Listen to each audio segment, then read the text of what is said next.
Hey, what is up, guys? Josh back here again with you today for a different type of thing. I was looking at my channel, as noticed I haven't been on here in a while.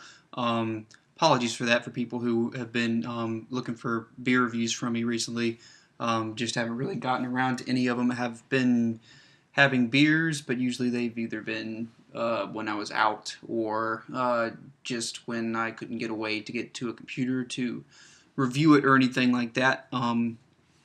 So I was checking my fridge. Unfortunately, I do not have any beer. It's kind of like a Thursday. It's not really around the weekend yet where I usually go out and pick up some beers. I do have, on the other hand, I do have some whiskey here, which is in a decanter because I always tend to just dump the bottles that I buy into these decanters that I have. I'm kind of a bit of a glassware kind of person, I guess. I like things in glass for some reason.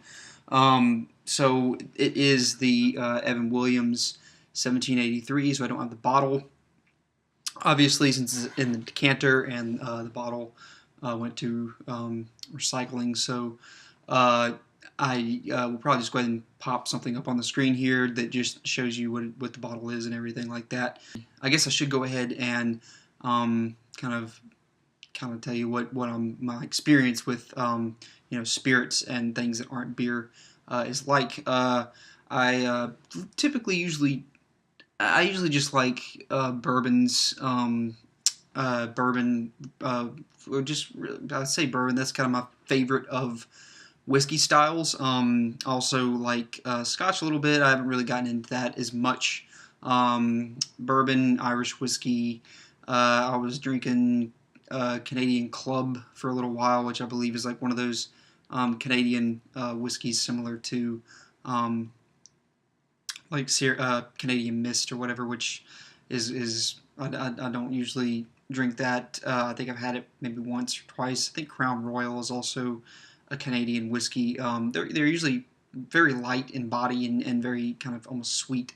A little bit too much for me. Yeah, I started drinking bourbon with like Jack Daniels, of course. That's just kind of like a good go-to beginner bourbon whiskey. But I've kind of gotten into single barrels, um, like Rise and stuff like that.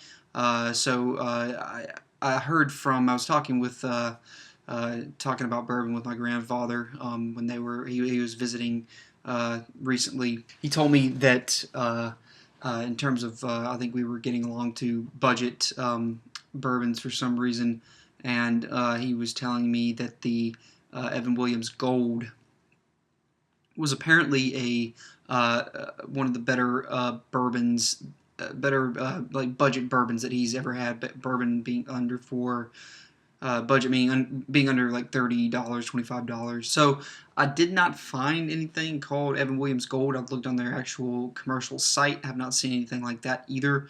I assumed it was either going to be probably another name for the 1783, which I have here in this decanter, or the Evan Williams single barrel 1783. Just went ahead and went with that. Decided I would go ahead and try it anyway, just to see what it was about. Favorite top shelf bourbons for me would be Buffalo Trace. Bullet is also very good.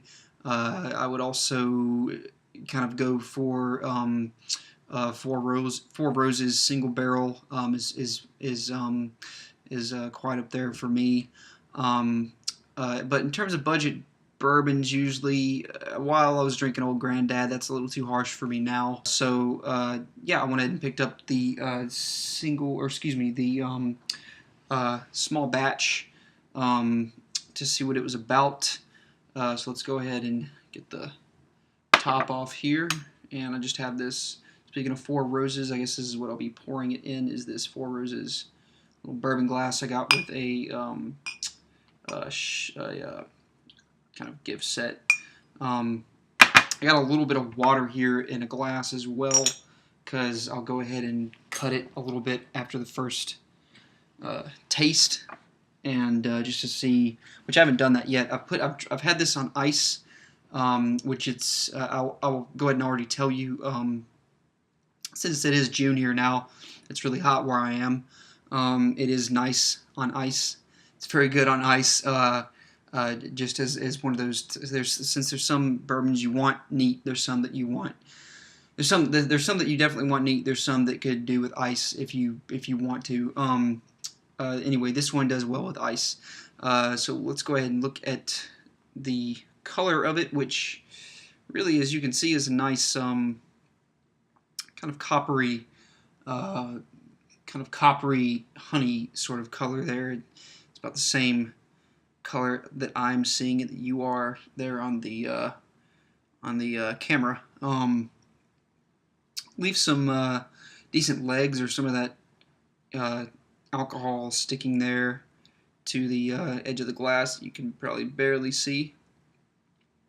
So yeah, I'm not going to go crazy into the appearance and everything like that, like I do with a lot of the craft beers.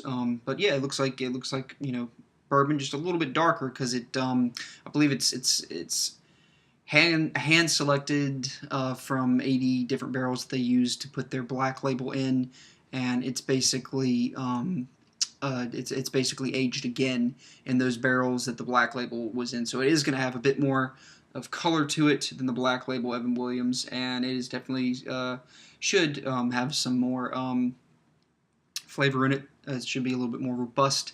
It's in terms of whiskey, it's kind of like a malt liquor is to beer, or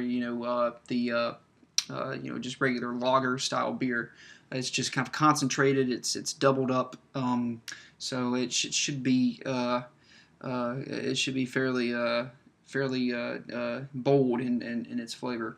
Let's go ahead and go with the aroma on this first. The nose. Lots of oak, a bit of char. I think it's by law. This could only be in Kentucky. I'm not going to go ahead and say I'm for sure on this, but I believe that it is by law that you have to, in order for it to be considered a bourbon, first of all, it has to be a good chunk of it has to be corn that's in the mash, and then by law it needs to be aged in white oak barrels. The 1783 itself, and this is probably going to be a little bit longer video since we are talking bourbon here, and there's a little bit more complexity and history to bourbon as opposed to craft beer. So it is extra aged, and it's named after 17. It's named 1783 because that is when their first distillery was opened. A little bit of caramel, definitely vanilla.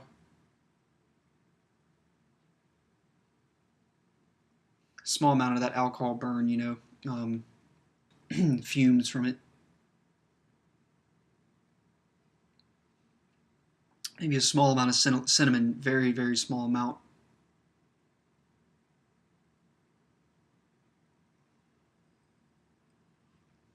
I don't have a snifter, so I can only really get what this is. This is a very wide-mouthed glass.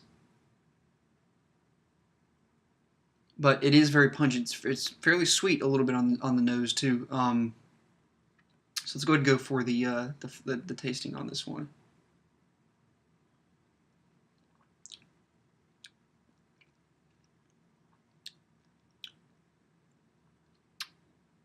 Now on the flavor, there's a little bit of cherry in there for me. Not black cherry or anything like that, but just cherry, just fresh cherry.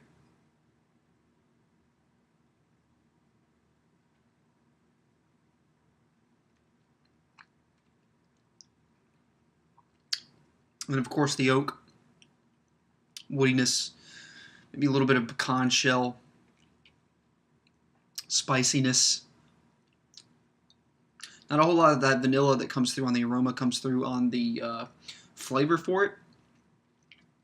Let's go ahead and put a little bit of water in this and see what that really if that really opens up. I'm only going to put like maybe a few drops. It's not really not particularly a bourbon that needs to be cut with water, but it does help to open it up a little bit, gives it room. So let's go with the aroma on it now.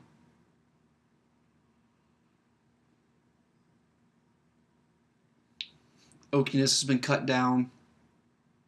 Spiciness, a little bit more vanilla.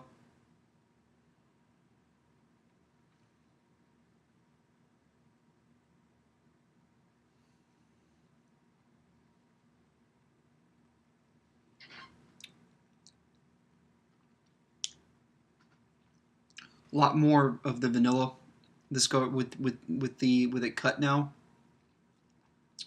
Heat's definitely down, obviously, because it is cut with water. That's going to cut the alcohol by volume down on it. Which I believe this is 80 proof. I don't think it's 90 proof.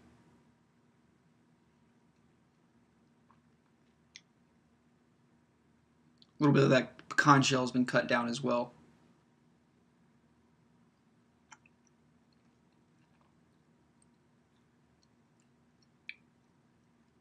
However, cutting it does leave a little bit of that sort of solvent kind of flavor that you can get with some bourbons that are just very, very powerful, especially with the alcohol flavor. So with this one in particular, I would probably personally recommend of not cutting it with water, just plain water with no ice. Ice in it is going to change the flavor anyway because it's cold, so you're going to get a different flavor from the bourbon that way. I don't really think this is a bourbon that you need to cut with water. But I've had a few of these glasses since I've got this bottle. This is the first time I've bought Evan Williams, their small batch. In terms of small batches, I usually don't buy a lot of small batch. The Bullet, especially, I usually just get the little. I'll just kind of get the little 375 milliliter there. I usually just kind of get whatever brands that they have, or just their run-of-the-mill signature blend. But in terms of budget, I would say that the Evan Williams 1783 is probably one of the better budget whiskeys I have had, but better budget bourbons especially. Again, if you go somewhere like something to especially I've been to the point where I was in college and I was younger and I was just looking for cheap whiskey, and I was picking up Heaven Hill, which I believe is part of the Evan Williams distillery. Heaven Hill is like the bottom shelf that they and it's I think most part of it isn't even really whiskey, and that stuff is basically like lawnmower fuel. That's like gasoline. But in terms of wanting to find something that is, I believe I got a bottle of this for $23 around that mark, and for a small batch, one that tastes as pleasant and as easy drinking as this one is, I would definitely say I would recommend it. I don't really know how I'm going to do ratings for this. For whiskeys especially, beer is one thing, but whiskey is something different because it's a little bit more complex. Subjectively, I mean, other people could have some words about that, especially now. If you're looking for a good budget bourbon that is small batch and you want to expand a little bit, and you've had Evan Williams, which is pretty harsh on its own. It's pretty hot in terms of the alcohol in it and in terms of the burn. This one still has the burn to it for sure. That would be the only really downside to it. You still get that familiar Evan Williams kind of hot burn, but it is backed up by more flavor, so that really balances that burn out. And then with a fairly light medium body to it, in terms of the mouthfeel, it really kind of backs up and really kind of doubles down on their just black label run of the mill Evan Williams bourbon whiskey. So I definitely recommend checking it out. I'll just go ahead and pop the bottle back up there on the screen again since I don't have it with me. And yeah, if I come across any other interesting whiskeys or anything like that, I'll definitely start doing more reviews other than just craft beer, because I do drink other alcoholic beverages other than just craft beer. Yeah, you should be looking forward to maybe some more bourbons, rye whiskeys, scotch, and rum, because I like drinking different types of rum as well. So yeah, until next time, guys, thanks for watching.